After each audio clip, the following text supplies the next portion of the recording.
Hi partner. Interest on capital. Interest on capital எதனால் கொடுக்க வேண்டிய அவசியம் ஏற்படுதுன்னா, ஒரு சில பார்ட்னர் அதிகமாக கேபிட்டல் இன்வெஸ்ட் பண்ணியிருப்பார், ஒரு சில பார்ட்னர் குறைவாக இன்வெஸ்ட் பண்ணியிருப்பார். ஆனால் ப்ராஃபிட் ஷேரிங் ரேஷியோ ஈக்குவலாக இருந்தால் இன்ட்ரெஸ்ட் ஆன் கேபிட்டல் கொடுக்க வேண்டிய சுச்சுவேஷன் வரும். அதே நேரத்தில் எல்லாரும் ஒன்றோட கேபிட்டல் இன்வெஸ்ட் பண்ணியிருக்காங்க, ஆனால் ப்ராஃபிட் ஷேரிங் ரேஷியோ அன்ஈக்குவலாக இருக்குனாலும் இன்ட்ரெஸ்ட் ஆன் கேபிட்டல் கொடுக்கலாம். அப்படி கொடுக்கனாலும் டீடில் டைரெக்டாக சொல்லி இருந்தால்தான் இன்ட்ரெஸ்ட் ஆன் கேபிட்டல் கொடுக்கணும். டீடில் சொல்லி இருந்தாலும் ஃபேமில் ப்ராஃபிட் வந்தால்தான் இன்ட்ரெஸ்ட் ஆன் கேபிட்டல் உண்டு, லாஸ் வந்தால் கிடையாது.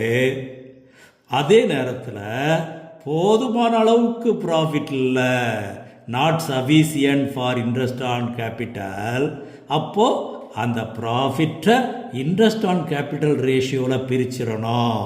இது கோல்டன் பாயிண்ட் 6ல் டிஸ்கஸ் பண்ணியிருக்கோம், நல்லா பாரு. சில நேரங்களில் ப்ராஃபிட் வந்தாலோ லாஸ் வந்தாலோ இன்ட்ரெஸ்ட் ஆன் கேபிட்டல் கொடுக்கணும் அப்படின்னு சொல்லியிருந்தா that is charge against profit. அப்போ கண்டிப்பாக கொடுத்துடணும். அப்படி கொடுக்கும்போது அது ப்ராஃபிட் அண்ட் லாஸ் அக்கௌண்ட்டில் டெபிட் எழுதிடணும். சரி, இன்ட்ரெஸ்ட் ஆன் கேபிட்டல் எப்படி கண்டுபிடிக்கிறது? ஓப்பனிங் கேபிட்டலுக்கு 1 இயருக்கு அடிஷ்னல் கேபிட்டலோ வித்ட்ராவல் கேபிட்டலோ இருந்தால் என்னைக்கு அடிஷ்னலாக இன்வெஸ்ட் பண்ணியிருக்காங்க அல்லது வித்ட்ரா பண்ணியிருக்காங்கன்னு பார்த்து அதிலிருந்து அக்கௌண்ட் க்ளோஸ் டேட் வரைக்கும் இன்ட்ரெஸ்ட்டாக கண்டுபிடிக்க வேண்டியது. அடிஷ்னல் கேபிட்டலுக்குரிய இன்ட்ரெஸ்ட்டை ஓப்பனிங் கேபிட்டல் இன்ட்ரெஸ்ட்டோட ஆட் பண்ணிட வேண்டியது. வித்ட்ராவல் ஃப்ரம் கேபிட்டலில் வரக்கூடிய இன்ட்ரெஸ்ட்டை ஓப்பனிங் கேபிட்டல் இன்ட்ரெஸ்ட்லேருந்து கழிச்சிட வேண்டியது. இதுதான் முக்கியமானது. சில நேரங்களில் க்ளோசிங் கேபிட்டல் கொடுத்துருவாங்க.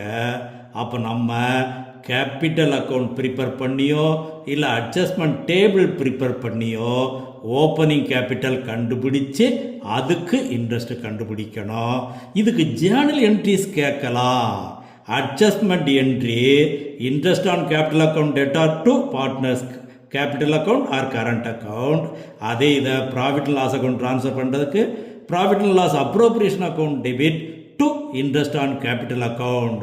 இதில் எது கேட்டாலும் சரி ரெடியாக இருந்துக்கோ. கண்டிப்பாக இதில் ஒரு பாயிண்ட்டு எங்கேயாவது ஒரு இடத்துல கேட்டுருவாங்க, நல்லா படித்து வச்சுக்கோ. I like